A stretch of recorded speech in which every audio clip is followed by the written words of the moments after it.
Hi class, today we are going to be reading a text called The Seventh Man by Haruki Murakami. I'm going to share my screen now so you can see the text that we're going to be reading. So we are starting Unit 4 and we are working on the text for Assignment 10. So if you open up your packet to page 2 in Unit 4, you will see the background to this text. It says, in Haruki Murakami's The Seventh Man, people tell stories on a stormy night. The seventh man tells the story of a great wave that devastated his life. He explains that as a child, he lived by the ocean in Japan. When he was 10 years old, a typhoon hit his town. People stayed safely inside, but during the calm at the center of the storm, he and his best friend Kay walked to the beach. What happened next affected the seventh man for the rest of his life. Remember, we are focusing on the question, what does it take to survive? So while I am reading this, think about this question.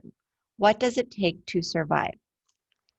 About the author, we are on page 132 of our textbook, page 132 of our textbook. In 1978, Haruki Murakami was born in 1949, was attending a baseball game in Japan where the American player Dave Hilton hit a double. In that moment, Murakami had a flash of inspiration during which he decided he could write a novel. He began writing that evening. Since then, his numerous novels and short stories have been translated more than the works of any other Japanese writer of his generation. So Haruki Murakami is one of the most famous Japanese writers, and we are going to read one of his most famous stories.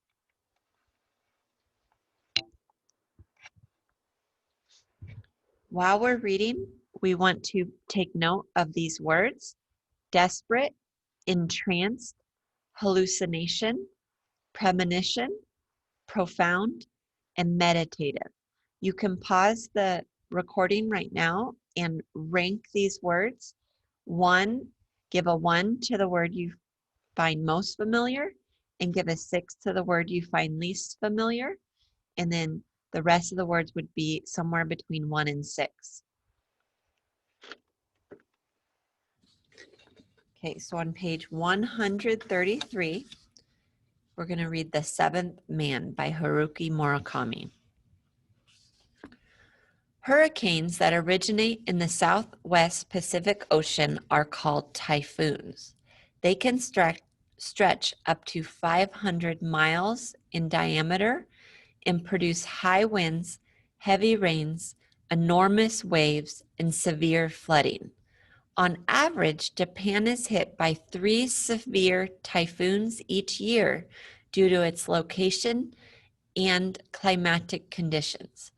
So we call these same exact weather phenomenon, we call them hurricanes. So a typhoon and a hurricane are the same thing. It just depends on where they originate. Hurricanes that originate in the Atlantic Ocean are called hurricanes, and hurricanes that originate in the South Pacific Ocean are called typhoons. So because it happened in the South Pacific Ocean by Japan, this is called a typhoon. And don't forget, you're going to be reading with a pen or a pencil, and you're going to be marking anything that I mark, and you are going to be taking all the same notes that I take, and I will be checking your annotations, and you will have a quiz on this story when we start class next week. A huge wave nearly swept me away, said the seventh man, almost whispering. It happened one September afternoon when I was 10 years old. The man was the last one to tell his story that night. The hands of the clock had moved past 10. The small group that huddled in a circle could hear the wind tearing through the darkness outside, heading west. It shook the trees, set the windows to rattling, and moved past the house with one final whistle. It was the biggest wave I had ever seen in my life, he said. A strange wave, an absolute giant. He paused. It just barely missed me, but in my place, it swallowed everything that mattered most to me and swept it off to another world. I took years to find it again and to recover from the experience. Precious years that can never be replaced. Okay, so this wave, okay, it just barely missed him, but it swallowed everything that mattered to him. And it took him years to get those things back. So let's underline paragraph 5. He's called the seventh man because no one in this group knows his name, but he's the seventh person to speak. I'm guessing that this group is kind of like a support group for people who have experienced traumatic events. And so he's speaking in this support group, and everyone's going to listen to his story. The seventh man appeared to be in his mid-50s. He was a thin man, tall, with a mustache, and next to his right eye, he had a short but deep-looking scar that could have been made by the stab of a small blade. Stiff, bristly patches of white marked his short hair. His face had the look you see on people when they can't quite find the words they need. In his case, though, the expression seemed to have been there from long before, as though it were a part of him. The man wore a simple blue shirt under a gray tweed coat, and every now and then he would bring his hand to his collar. None of those assembled there knew his name or what he did for a living. He cleared his throat, and for a moment or two, his words were lost in silence. The others waited for him to go on. In my case, it was a wave, he said. There's no way for me to tell, of course, what it will be for each of you, but in my case, it just happened to take the form of a gigantic wave. It presented itself to me all of a sudden one day without warning, and it was devastating. And now he's going to tell his story, and instead of being quotation marks, we're just going to hear his story. I grew up in a seaside town in the province of S. It was such a small town, I doubt that any of you would recognize the name if I were to mention it. My father was the local doctor, and so I led a rather comfortable childhood. Ever since I could remember, my best friend was a boy I'll call K. His house was close to ours, and he was a grade behind me in school. We were like brothers, walking to and from school together and always playing together when we got home. We never once fought during our long friendship. I did have a brother 6 years older, but what with the age difference and differences in our personalities, we were never very close. My real brotherly affection went to my friend Kay. So his friend Kay was his best friend, and he was like a brother to the seventh man. Kay was a frail, skinny little thing with a pale complexion and a face almost pretty enough to be a girl's. He had some kind of speech impediment, though, which might have made him seem retarded to anyone who didn't know him. And because he was so frail, I always played his protector, whether at school or at home.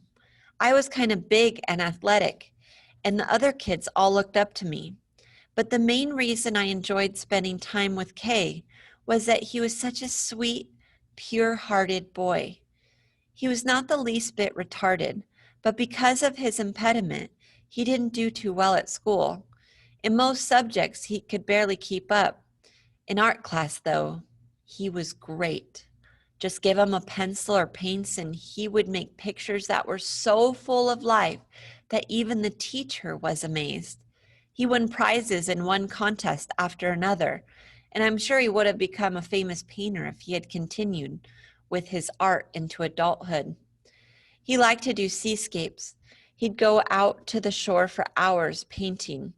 I would often sit beside him watching the swift, precise movements of his brush, wondering how, in a few seconds, he could possibly create such lively shapes and colors, where until then, there had been only blank white paper. I realize now that it was a matter of pure talent. Let's go back to the beginning of this paragraph. And the seventh man says, because he was so frail, I always played his protector, whether at school or at home. So this is important because not only is Kay like a brother to the seventh man, but he's also someone that the seventh man believes that he needs to protect and that it's important for him to protect him. Paragraph 11. One year in September, a huge typhoon hit our area. The radio said it was going to be the worst in 10 years. The schools were closed and all the shops and towns lowered their shutters in preparation for the storm. Starting early in the morning, my father and brother went around the house nailing shut all the storm doors, while my mother spent the day in the kitchen cooking emergency provisions. We filled bottles and canteens with water and packed our most important possessions in rucksacks for possible evacuation. Rucksack is like a backpack. To the adults, typhoons were an annoyance and a threat they had to face almost annually, so once a year. But to the kids, removed as we were from such practical concerns, it was just a great big circus, a wonderful source of excitement. So, because the seventh man was a kid, he treated the typhoon as excitement. So, because the seventh man was a kid, he didn't take the danger of the typhoon seriously.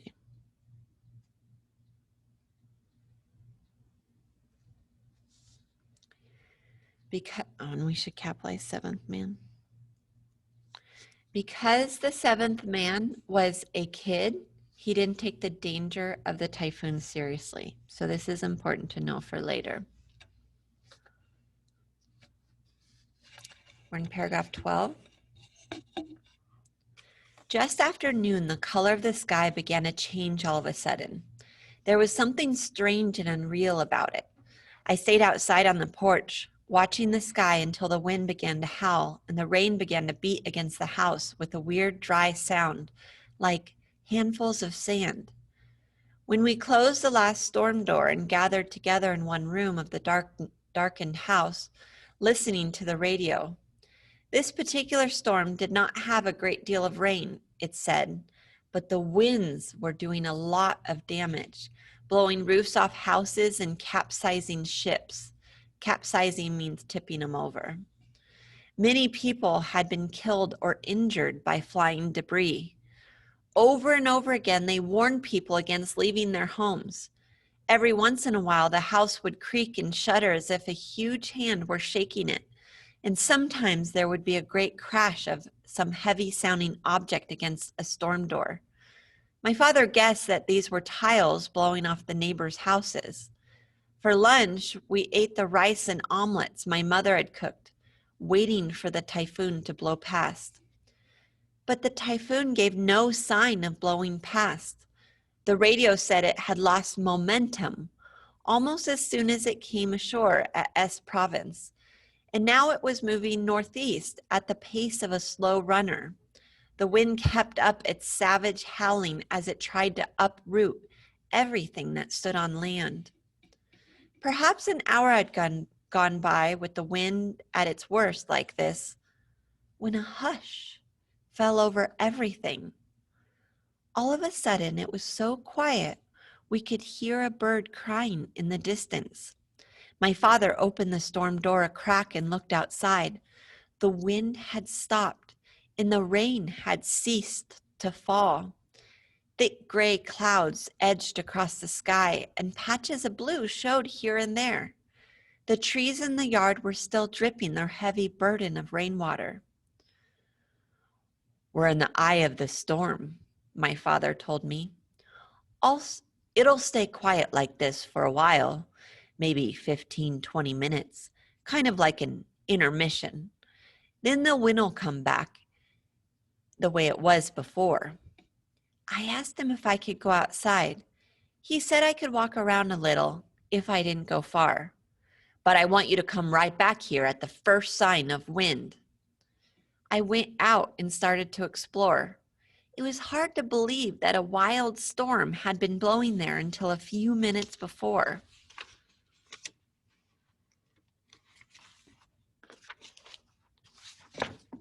I looked up at the sky. The storm's great eye seemed to be up there, fixing its cold stare on all of us below. No such eye existed, of course. We were just in that momentary quiet spot at the center of the pool of whirling air. So if you ever see a picture of a hurricane from the sky, it's like this big swirl of air, and in the middle, it looks like there's a big hole. It's like it's a big donut.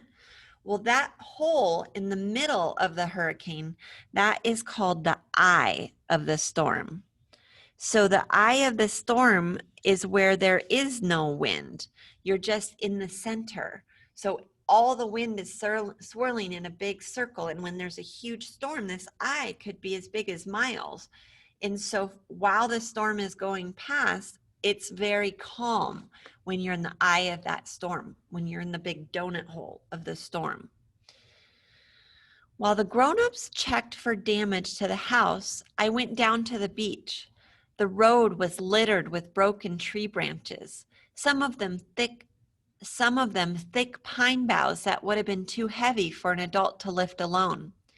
There were shattered roof tiles everywhere, cars with cracked windshields, and even a doghouse that had tumbled into the middle of the street. A big hand might have swung down from the sky and flattened everything in its path. Kay saw me walking down the road and came outside. "Where are you going?" he asked. "Just down to look at the beach," I said. Without a word, he came along with me. He had a little white dog that followed after us. "The minute we get any kind of wind, though, we're going straight back home," I said, and Kay gave me a silent nod. The shore was a 200-yard walk from my house. It was lined with a concrete breakwater, a big dike that stood as high as I was tall in those days. So a breakwater is basically like a wall that stops the waves from crashing and taking away more of the sand. So usually it's like concrete, or sometimes it's big piles of rocks. And so the waves crash on that. And sometimes there can be sand that's sort of in between if it's low tide, but most of the time the waves just kind of crash at that. And then people stand on like the concrete above it, or they have to pass over it to get to the other side where there might be concrete or might be like dirt and such. So the shore was a 200-yard walk from my house. It was lined with a concrete breakwater, a big dike that stood as high as I was tall in those days. We had to climb a short flight of steps to reach the water's edge. This was where we came to play almost every day, so there was no part of it we didn't know well. In the eye of the typhoon, though, it all looked different. The color of the sky and the sea, the sound of the waves, the smell of the tide, the whole expanse of the shore. We sat atop the breakwater for a time, taking in the view without a word to each other. We were supposedly in the middle of a great typhoon, and yet the waves were strangely hushed. And the point where they washed against the beach was much farther away than usual, even at low tide. The white sand stretched out before us as far as we could see. The whole huge space felt like a room without furniture, except for the band of flotsam that lined the beach. So, they were in the middle of a great typhoon, but the waves were hushed, and the point where they washed against the beach was much farther away than usual, even at low tide. So the wind, the typhoon, had kind of sucked the water out and left a big beachy area. And the flotsam is just the like all the seaweed and stuff that gets kept and gets stuck at the beach in like that area where the waves hit the shore. You probably have seen like a line of seaweed. That's the flotsam that he's talking about. We stepped down to the other side of the breakwater and walked along the broad beach, examining the things that had come to rest there. Plastic toys, sandals, chunks of wood that had probably once been parts of furniture, pieces of clothing, unusual bottles, broken crates with foreign writing on them, and other less recognizable items. It was like a big candy store. The storm must have carried these things from very far away. Whenever something unusual caught our attention, we would pick it up and look at it every which way, and when we were done, Kay's dog would come over and give it a good sniff. We couldn't have been doing this more than 5 minutes when I realized that the waves had come up right next to me. Without any sound or other warning, the sea had suddenly stretched its long, smooth tongue out to where I stood on the beach. I'd never seen anything like it before. Child though I was, I had grown up on the shore and knew how frightening the ocean could be, the savagery with which it could strike unannounced. So even though he was a kid, he knew how dangerous the ocean was.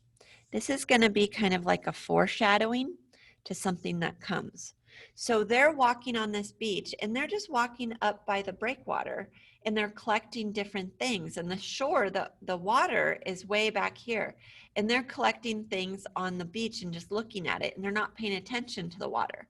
But then all of a sudden, the seventh man realizes that the water had come all the way up to where they were in just a matter of seconds. And he's like, uh-oh, that's not a good sign. And so he kind of, that alerts him to the fact that something dangerous might be about to happen. And we'll see what happens next.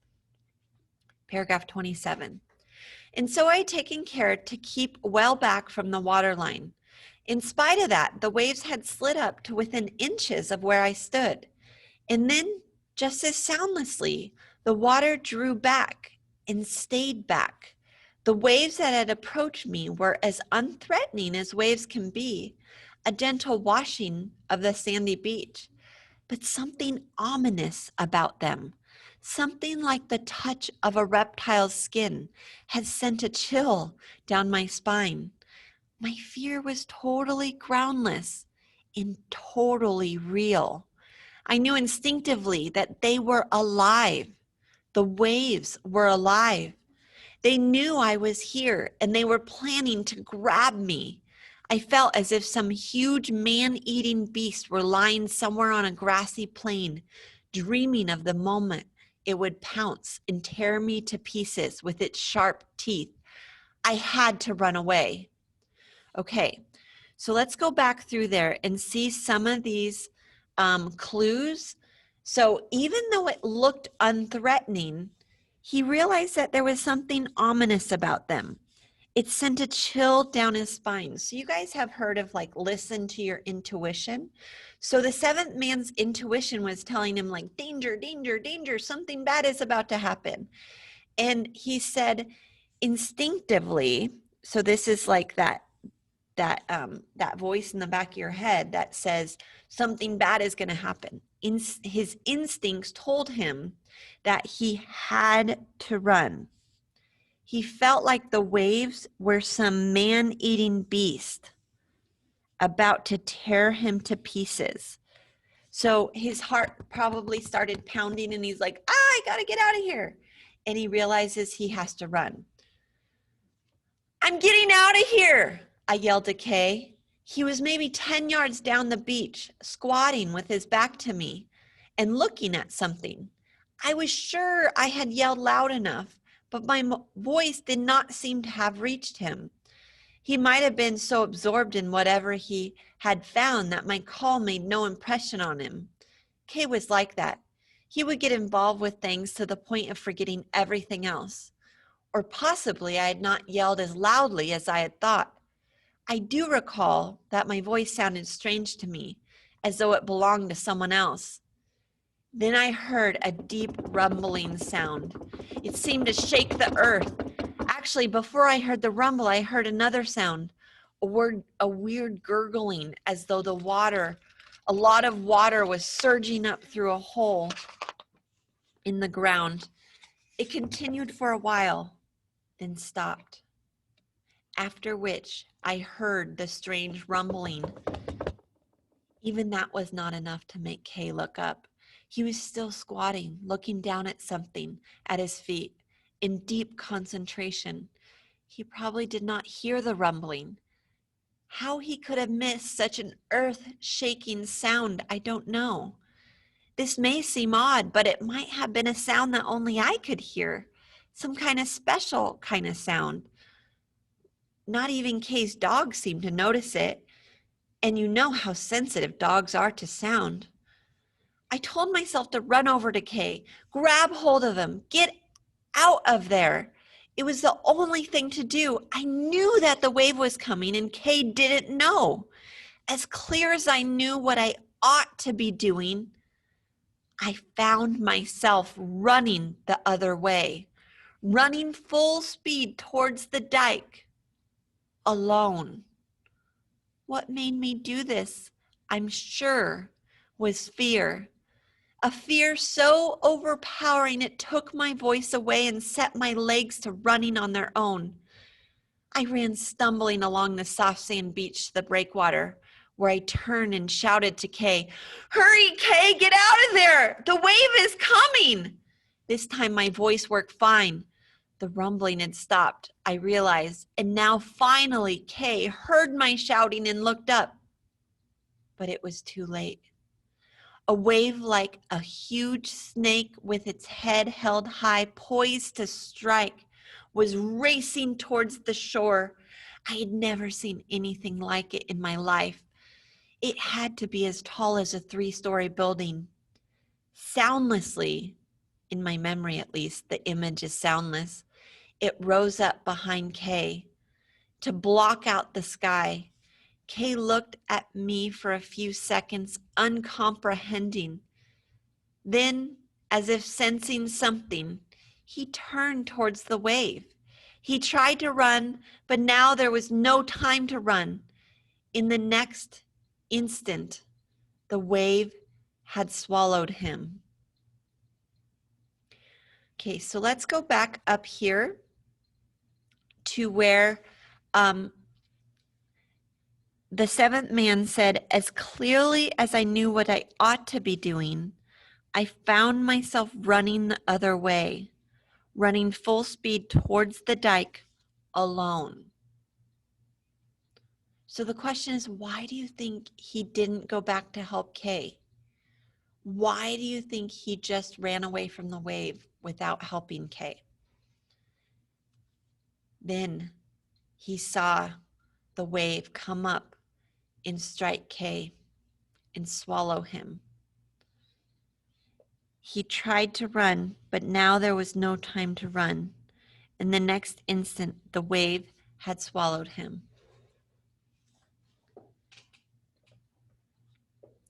The wave crashed onto the beach, shattering into a million leaping waves that flew through the air and plunged over the dike where I stood.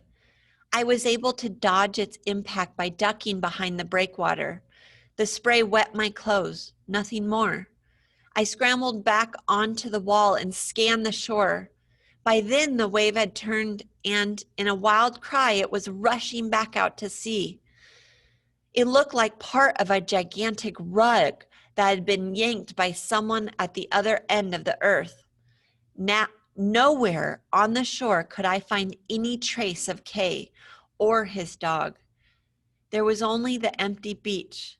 The receding wave had now pulled so much water out from the shore that it seemed to expose the entire ocean bottom. I stood alone on the breakwater, frozen in place. The silence came over everything again, a desperate silence, as though sound itself had been ripped from the earth. The wave had swallowed Kay and disappeared into the far distance. I stood there wondering what to do.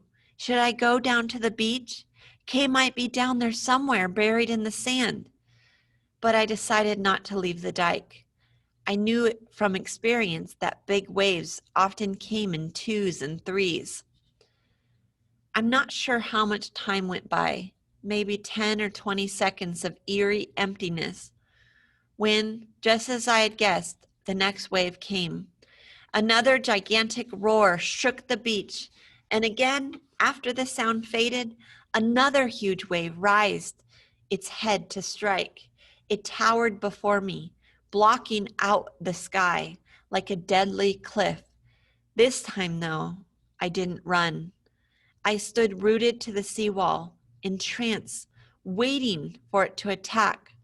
What good would it do to run, I thought, now that Kay had been taken? Or perhaps I simply froze, overcome with fear. I can't be sure what it was that kept me standing there. Let's underline these lines. Whoops. What good would it do to run, I thought, now that Kay had been taken? Or perhaps I simply froze, overcome with fear. I can't be sure what it was that kept me from standing there. So there's a couple words that are going to become kind of key words to our understanding of this, the different stories in this unit. One of them is fear, and the other one is to froze or freeze.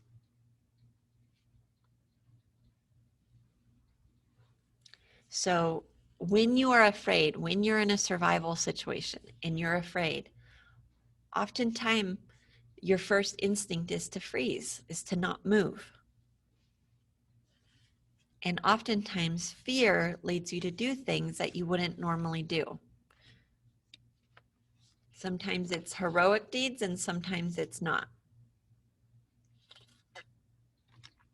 Paragraph 35.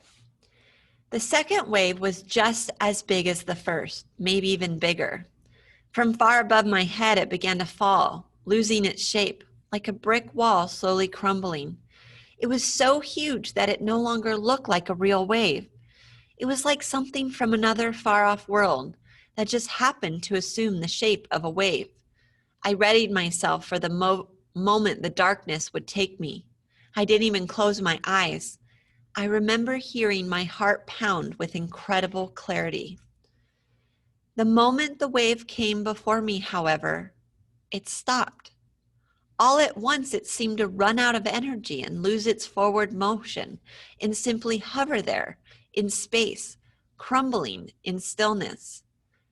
And in its crest, inside its cruel, transparent tongue, what I saw was Kay. So imagine this big wave is hovering above you, and you just see the edge of the wave coming over your head. And then right in that water on the other side of, just right in the water there, you see your friend floating on the inside of that wave. So it's like this big, huge wave is lapping over him. He's standing right here. And then he sees his friend Kay just kind of looking out at him.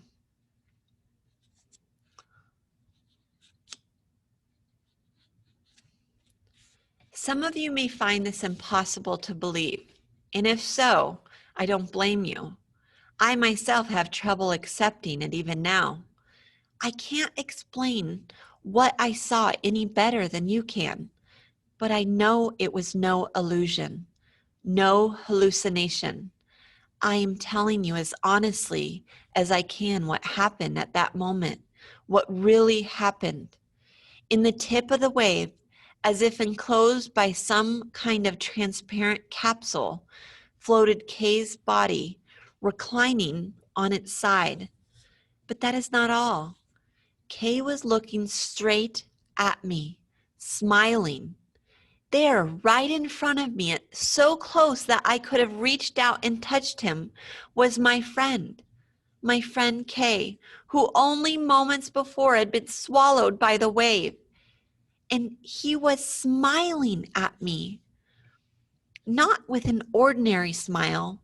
It was a big, wide open grin that literally stretched from ear to ear. His cold, frozen hands were locked. His cold, frozen eyes were locked on mine. He was no longer the Kay I knew, and his right arm was stretched out in my direction as if he were trying to grab my hand and pull me into that other world where he was now. A little closer and his hand could have caught mine. But having missed, Kay then smiled at me one more time. His grin grew wider than ever. Let's underline where it says his right arm was stretched out in my direction as if he was trying to grab my hand and pull me into the other world where he was now. I seemed to have lost consciousness at that point. The next thing I knew, I was in bed in my father's clinic. As soon as I awoke, the nurse went to call my father, who came running. He took my pulse, studied my pupils, and put his hand on my forehead. I tried to move my arm, but I couldn't lift it. I was burning with fever and my mind was clouded. I had been wrestling with a high fever for some time, apparently. "You've been asleep for 3 days," my father said to me. A neighbor who had seen the whole thing had picked me up and carried me home. They had not been able to find Kay. I wanted to say something to my father. I had to say something to him, but my numb and swollen tongue could not form words. I felt as if some kind of creature had taken up residence in my mouth. My father asked me to tell him my name, but before I could remember what it was, I lost consciousness again, sinking into darkness. Altogether, I stayed in bed for a week on a liquid diet. I vomited several times and had bouts of delirium.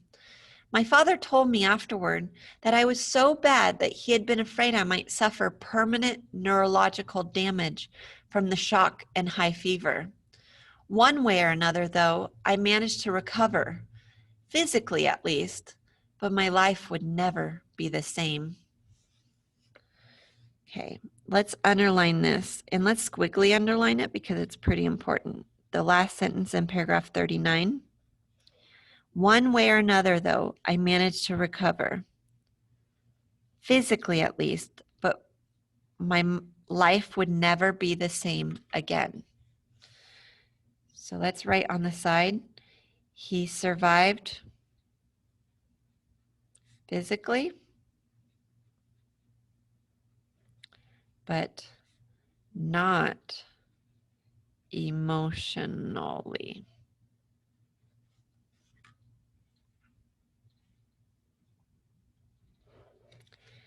They never found Kay's body. They never found his dog either. Usually when someone drowned in the area, the body would wash up a few days later on the shore of a small inlet to the east. Kay's body never did. The big waves probably carried it far out to sea, too far for it to reach the shore. It must have sunk to the ocean bottom to be eaten by the fish. The search went on for a very long time, thanks to the cooperation of the local fishermen, but eventually it petered out. Without a body, there was never any funeral. Half crazed, Kay's parents would wander up and down the beach every day, or they would shut themselves up at home chanting sutras. I'm going to stop here and just stop the video. I'm going to start the video again.